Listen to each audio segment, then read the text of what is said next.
Gracias, Carlos. Ahora entramos ya en nuestro tiempo para la entrevista a la que hoy hemos invitado a un político andaluz, un político malagueño que esta legislatura tiene el encargo de servir de portavoz de la coalición de Izquierda Unida Los Verdes, Convocatoria por Andalucía. Es José Antonio Castro, a quien saludamos ya. Muy buenos días, señor Castro. Bienvenido a la televisión pública.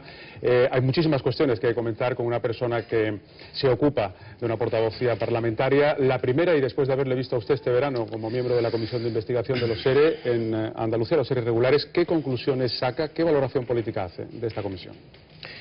De la comisión muy positiva. Hemos puesto en marcha un instrumento democrático que incide en la transparencia de la acción del gobierno y del propio Parlamento, que no había visto la luz en 17 años y que cuando la vio pues fue efímero, por así decirlo.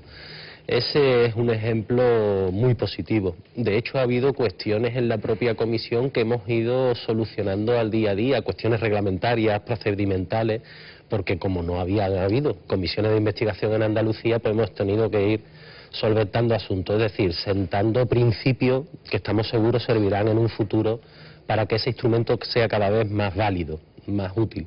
En cuanto a las conclusiones de la propia comisión, como saben, hemos tenido que reprogramar el calendario establecido en un principio.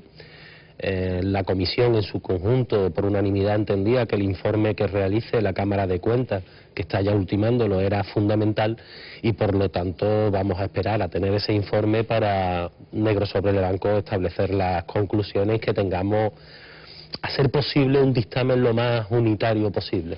A lo largo del mes de noviembre. Sí, sin duda. ¿Ha faltado alguien en esa comisión de investigación? ¿Han echado falta algún compareciente?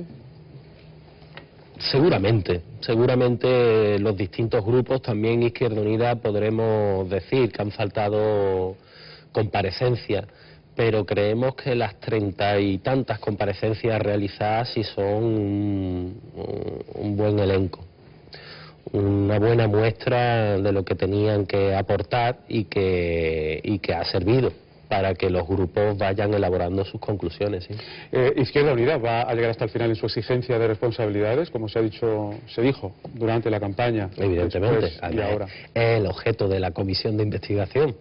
Estaríamos haciendo un mal uso de la misma si al final no determináramos o apuntáramos las responsabilidades políticas. Hay un ámbito que es el judicial, que todos conocemos, y a ellos le corresponde aplicar la ley, dirimir las responsabilidades penales que existan, y está el ámbito parlamentario, en el que nosotros somos los protagonistas y no podemos eludir la responsabilidad de señalar de manera rigurosa, eso sí me gustaría dejarlo encima de la mesa, de manera seria, documentada, pues las responsabilidades que hemos encontrado en estos 10 años que ha durado este asunto. Después de estas semanas de comisión, si tuviera que destacar dónde estaba el fallo, dónde estaba el error en el funcionamiento de la Junta de Andalucía con respecto a los SERE. Discrecionalidad, arbitrariedad absoluta. Vamos a hablar de presupuestos porque estamos en pleno proceso de elaboración de las cuentas para el año próximo en Andalucía. Ahora que ya se conoce el cuadro en el que debe moverse Andalucía, ¿habrá recortes? ¿Habrá nuevos ajustes? Si conocemos el cuadro, sabremos que eso nos viene dado. Es decir, tenemos unos presupuestos generales del Estado que obligan, en función de los compromisos adquiridos con lo que se denomina la troika, a recortar sobre los recortes. Y a nadie se le escapa que el volumen de dinero con el que va a contar la Junta de Andalucía va a ser menor que el que tuvimos hace un año. Es más, va a ser menor del que tuvimos hace un año pintado en los presupuestos y del que tuvimos después de aplicar el plan de ajuste. Y los andaluces deben de saber que no se nos financia en función a la población, un principio que viene recogido en el Estatuto de Autonomía y que, por cierto, tengo que decirlo aquí, fue una auténtica sorpresa ver cómo el ministro Montoro respondía al portavoz del grupo parlamentario en el Congreso de Izquierda Unida, José Luis Centella, diciendo que el Estatuto de Autonomía no es un principio legal que haya que someterse, que es una indicación, sugerencia política, cosa que, en fin, a mí me sorprendió sobremanera porque estamos poniendo en cuestión leyes fundamentales del Estado. y se empieza por ese camino, no sabe uno por dónde se puede acabar. ¿Cuáles son las líneas rojas para Izquierda Unida, como miembro del gobierno andaluz, que no se deben traspasar en estos presupuestos? Creemos que está reflejado en el acuerdo de gobierno. Y hay tres elementos que tenemos que cuidar por encima de todas las cosas. Una es el empleo, otra es la sanidad y otra es la educación. Es decir, la prestación de los servicios públicos con la mayor calidad posible, unos servicios públicos que no hay que mirar para otro lado ni esconder la cabeza como hace el avestruz, están siendo ya lesionados en Andalucía. Pero ¿hasta dónde hay que llegar con esto? A nosotros nos preocupa mucho. Miren, el memorándum de compromiso financiero recogido y firmado por el Gobierno de España con el Fondo Monetario Internacional, con el Banco Central Europeo y la Comisión Europea, plantea que en el año 2012, en el que estamos en curso, en el 2013 y en el 2014 tiene que haber unos ajustes de 102.000 millones de euros en España, más de lo que ya existe, y que nuevamente habrá un bocado que va entre los 7.000 y los 9.000 millones para la sanidad y la educación. Nosotros creemos que eso no es sostenible y que además estamos matando uno de los motores, si hablamos de la educación, que sostiene a la economía de cualquier país, es decir, el activo humano, la formación del activo humano que después tiene que sacarlo adelante. Por lo tanto, empleo, sanidad y educación son esas líneas rojas que vamos a intentar cuidar poniendo nombre y apellido, con programas concretos que tengamos garantía de su desarrollo, de su aplicación, de su consignación presupuestaria, que por lo tanto vengan a contraponer lo que están siendo las políticas que ahora mismo se aprueban en diferentes presupuestos. Ya que plantea una concreción tal, en el caso del sector público, que parece que ahora está en el centro del debate, es lo que se va más ajuste va a recibir. ¿Cuál es su modelo? Nuestro modelo primero es el de la transparencia. Y es que les voy a decir algo. La Junta de Andalucía es incapaz, si le dicen cuál es el volumen del sector público andaluz.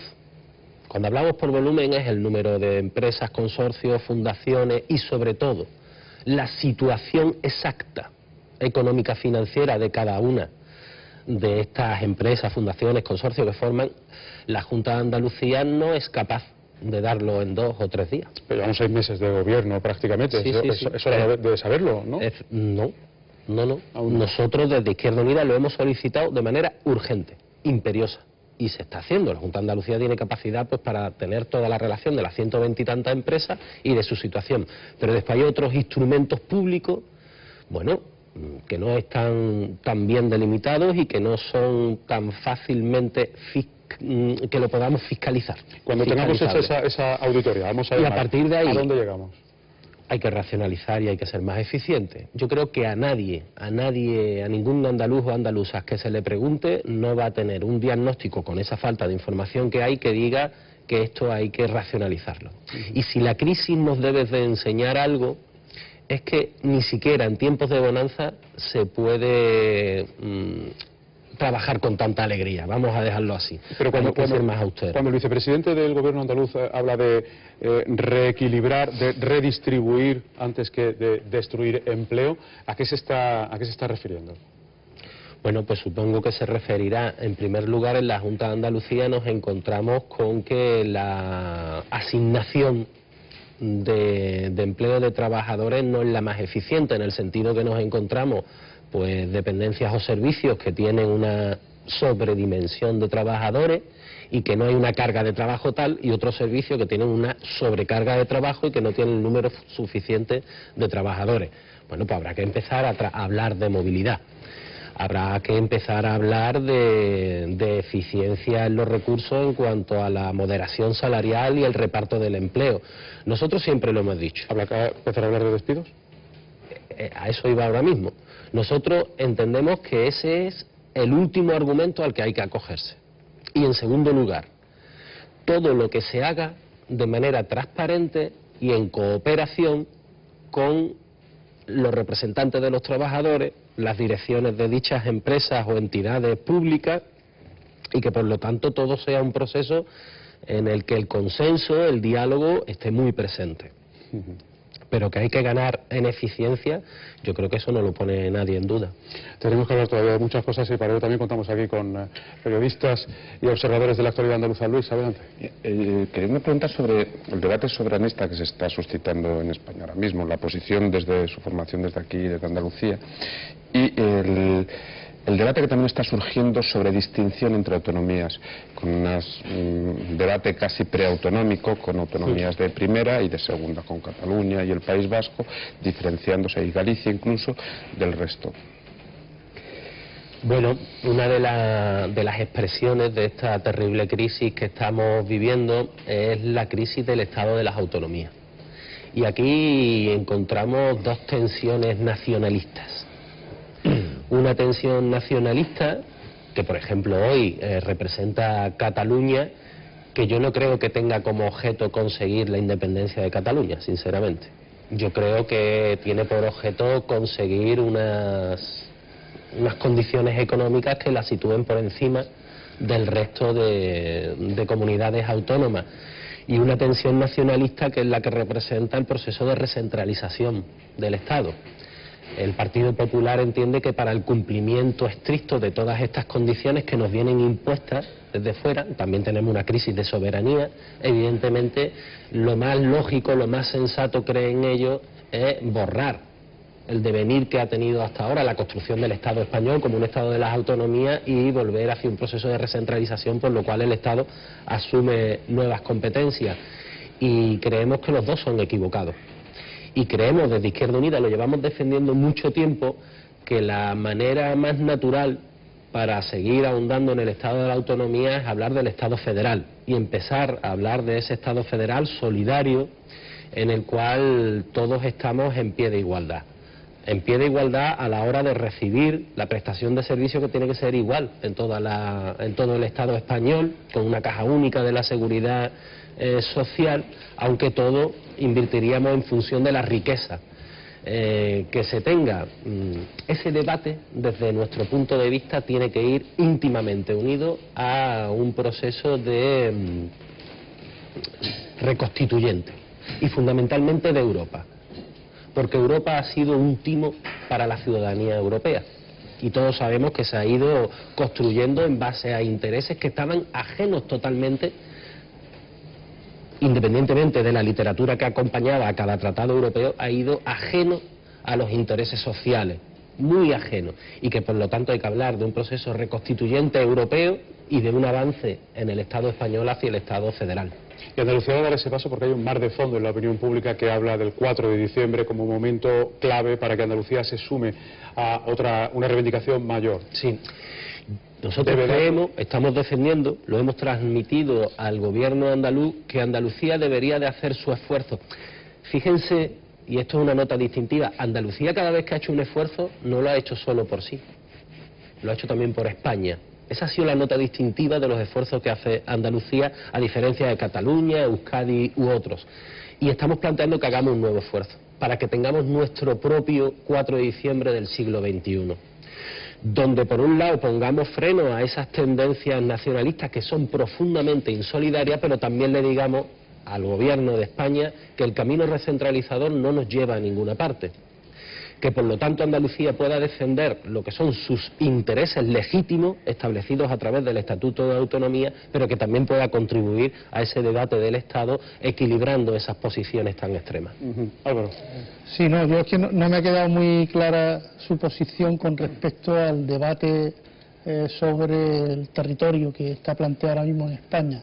Vamos a ver, lo que reclaman los nacionalistas de Cataluña, de las comunidades llamadas históricas, ¿no? Cataluña, País Vasco y en menor medida Galicia, incluso con el apoyo de algunos de sus compañeros en esas comunidades, es pues que se les concedan una serie de privilegios que les destaquen sobre las demás comunidades de España, ¿no? En ese caso, Izquierda Unida de Andalucía, ¿qué es lo que dice? Ahí pues puede uno ceder, puede plantear otras reivindicaciones. Yo creo que lo he dicho antes, radicalmente en contra de privilegios. Es más, lo he dicho antes, yo creo que el señor Artur Mas no pide la soberanía o la independencia de Cataluña. Es decir, eso es un instrumento que le permitirá poner sobre la mesa una negociación para tener un pacto fiscal. Es decir, un privilegio frente a otras comunidades para obtener mayores ingresos. Y ante eso estamos radicalmente en contra.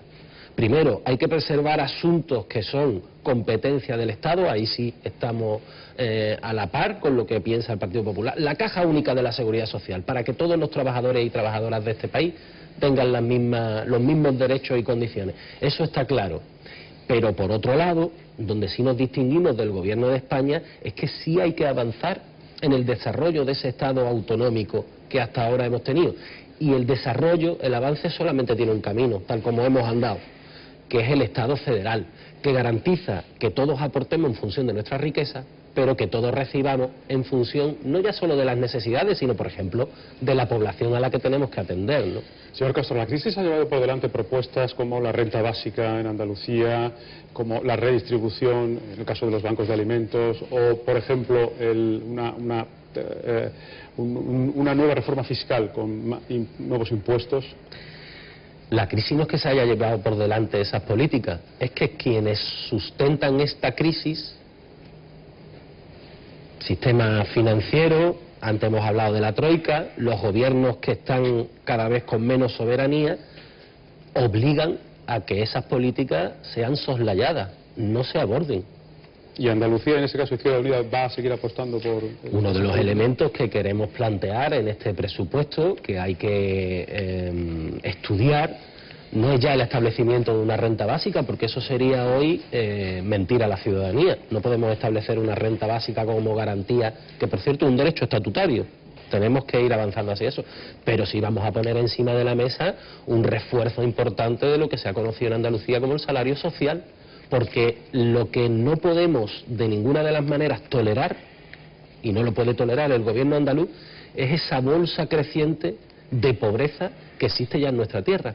Lo que no podemos tolerar es que se estén tirando de las pensiones de los abuelos y del subsidio que me quedan, y estoy ya juntando 3 hogares para que coman todos los días con 2 ayudas de 400 o 450 euros. Y ante eso tenemos que actuar. 400.000 familias sin ningún miembro de la unidad familiar, no ya trabajando, sin ningún ingreso. A eso tenemos que darle una respuesta. Rápidamente, porque estamos prácticamente fuera de tiempo, Adela. Señor Castro, ¿se ve en el futuro como responsable de Izquierda Unida en Andalucía? Siento ser tan parco, lo voy a responder igual que la anterior vez que estuve aquí.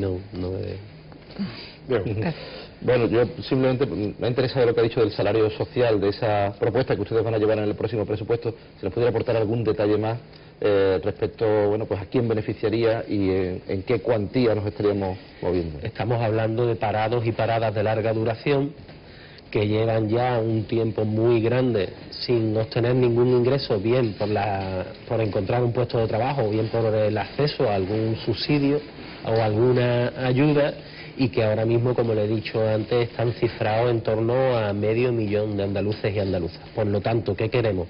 Que durante un número determinado de meses, vamos a ver con la cantidad de dinero, si son 3 o son 6 o son 9, puedan recibir una ayuda mínima.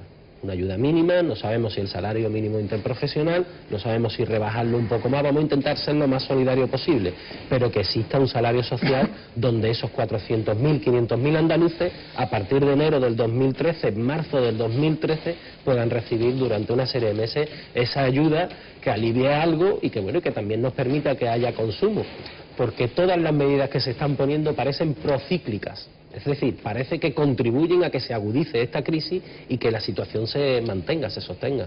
Veremos a ver cómo se materializa todo eso en los presupuestos. Estamos expectantes para conocer las cuentas de Andalucía. Señor Castro, muchísimas gracias por estar en la televisión pública esta mañana con nosotros. Esperamos en otra ocasión. A vosotros también.